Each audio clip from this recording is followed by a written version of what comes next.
So this is not my usual bedroom that I'm in right now. This is my room at my grandpa's house, which I stayed in for a while when I lived in Brisbane. So that's why I've got a sort of semi-nice desk. It's nice and big, and I bought an aircon. But yeah, I'm here for the week just because I'm training with my head coach, Eric. He's based in Brisbane, but I'm based in Geelong. And so therefore I have to make sure I get up to Brisbane to do technical work with him and touch base and whatnot. So the reason I live full-time in Geelong is because my other coach, Sam Leslie, is based there, and he is also my physio, and he has kept me so healthy, and he's also an incredible sprint coach as well. He's very good at, fixing your running mechanics so that you stop getting injured, because I was getting injured all the time. And so basically, yeah, all the time. Like, I had a horrible run with injuries from 2020 to 2022. So I won a national championship in 2020, broke 6,000 points at the heptathlon for the first time, and then injury after injury after injury. I missed the next two nationals. I was injured at those nationals. And then, yeah, it was just a horrible, horrible time. So I think that's my grandpa. It's so awkward doing videos with family around. I mean, I don't know. I think he's fixing a fishing rod. Anyways, so yeah, that's my training setup. So yeah. Anyways, I had a slow day today. I think I introduced it before, where I basically just did nothing.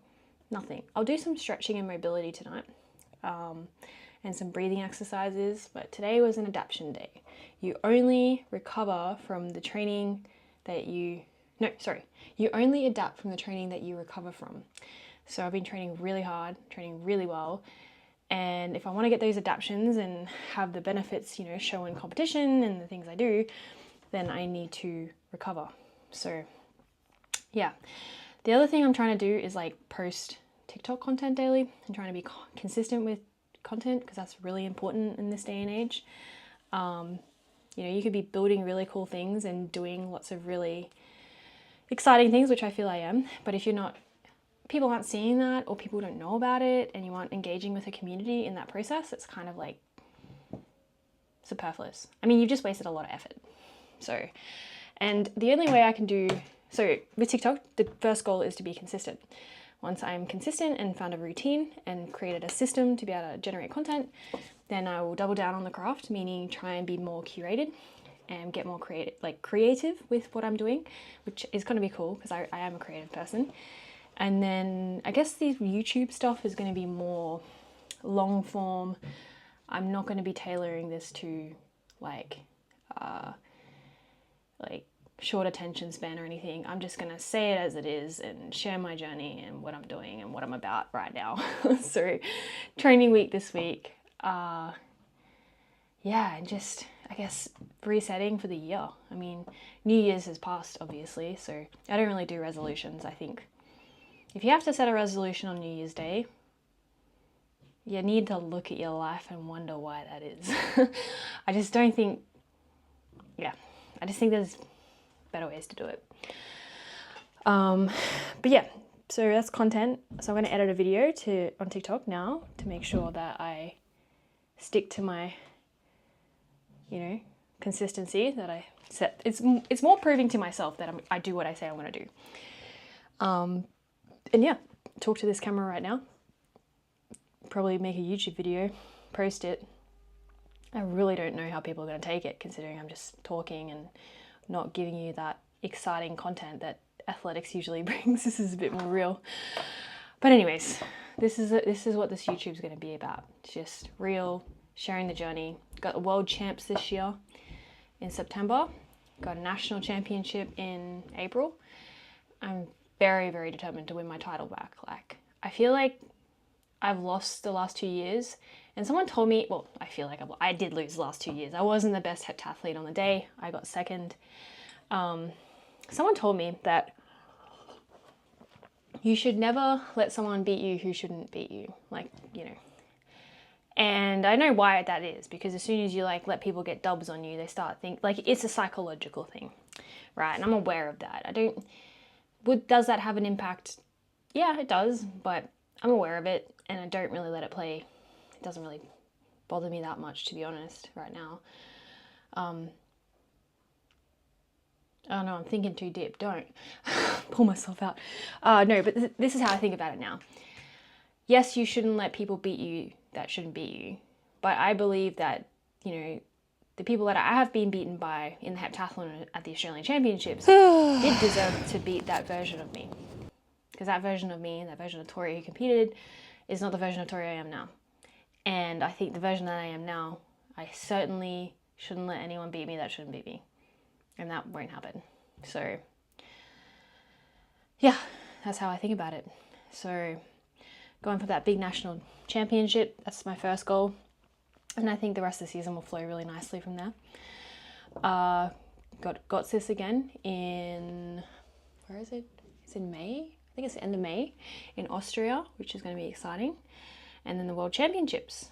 And I don't just want to be a lane filler. That's one thing I will say. I don't just want to be a lane filler. I want to do some damage to that field in terms of competition.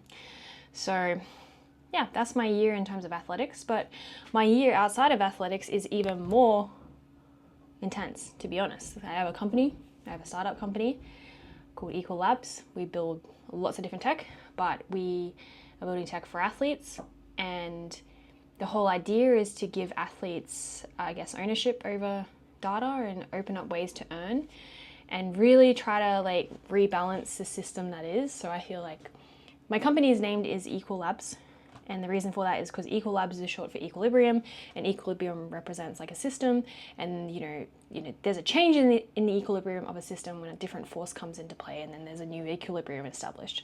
And so I believe the apps and technology that I'm working on is going to change the equilibrium of sports data and that world as we know it. So yeah, so it's a pretty big deal.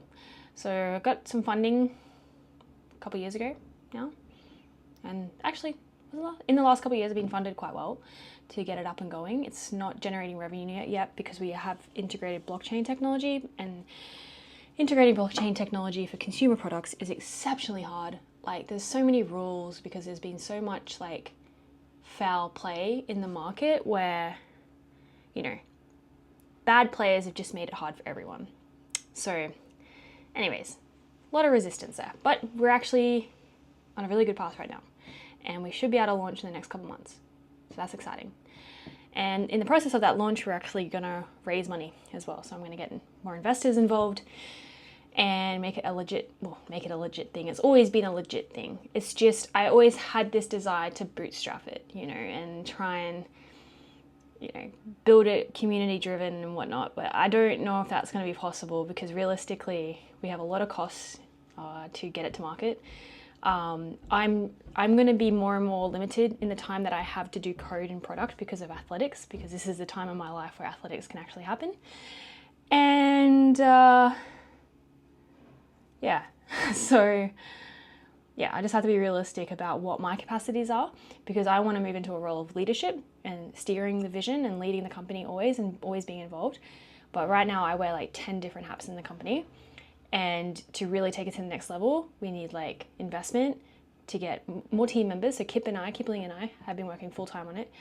But we need more team members to, build out our systems, get it to market, look after our new users, onboard new users, and all that sort of thing. So there is a lot of things going on off the track as well, which is another reason why I think documenting is very important, because I think what I'm doing is extremely unique, and I have been extremely understated, I think is the word, with it all. And there's many reasons for that. I think the first one was that it was so new and I felt I was so far ahead on everything that I felt very isolated. And when you're isolated and doing something very new, people don't know how to take it. They don't know how to, like, I guess, conceptualize it or even understand it. Like the stuff I'm doing in blockchain, it's very hard to understand. And so I just felt like a lone ranger. And then obviously I started working with Kipling for a while, which really helped me because then, we got on the same page about a lot of things. We have extremely complementary skill sets, which means creating product it's just been a really fun and really agile and really effective process. And then in my pursuit for the Olympics, I got sponsorship from a crypto exchange, and then I was involved with a network in Australia with a lot of developers in Australia, and then I got invited to speak overseas. And like all these network connections have happened in my life, which are like crazy, like the level of everything. And it's brought a whole new reality to it all. So I guess what I'm trying to say is that I've been playing it way too safe, and I kept it covered of what I was doing and the extent of it, because I think it was probably deeply because of a bit of insecurity. Like it's just, of course, there's a bit of imposter syndrome. Like, I just have had a very different path to get to where I am. I didn't walk a corporate path. I didn't go to university. I'm just a kid who, I was a kid. I'm not a kid anymore, but I was just a kid who learned stuff on YouTube and wanted to build things. And now all of a sudden, like, I'm actually building things, and I'm building things that I actually think will make a big impact on things. And, big companies have backed that idea, and individuals have backed me as well. And like, it's like, okay, all these people believe in me, so why am I not believing in myself and putting myself out there and saying, this is me, this is what I do, this is how I think it's going to impact people. And, I want to share that journey so it inspires other people. And also I hope, that the people who get involved because of this, help craft what the product is and what the company is and what we end up doing and as community. And, I think that's the most important thing. So anyways, I think I've spoken long enough about everything. So yeah, this is going to be the tone of the YouTube, to be honest. It's just talking and me sharing stuff. Yeah, for now, until I have a better idea. But for now, this is it. Anyways, I've got to edit this TikTok so I can tick my box.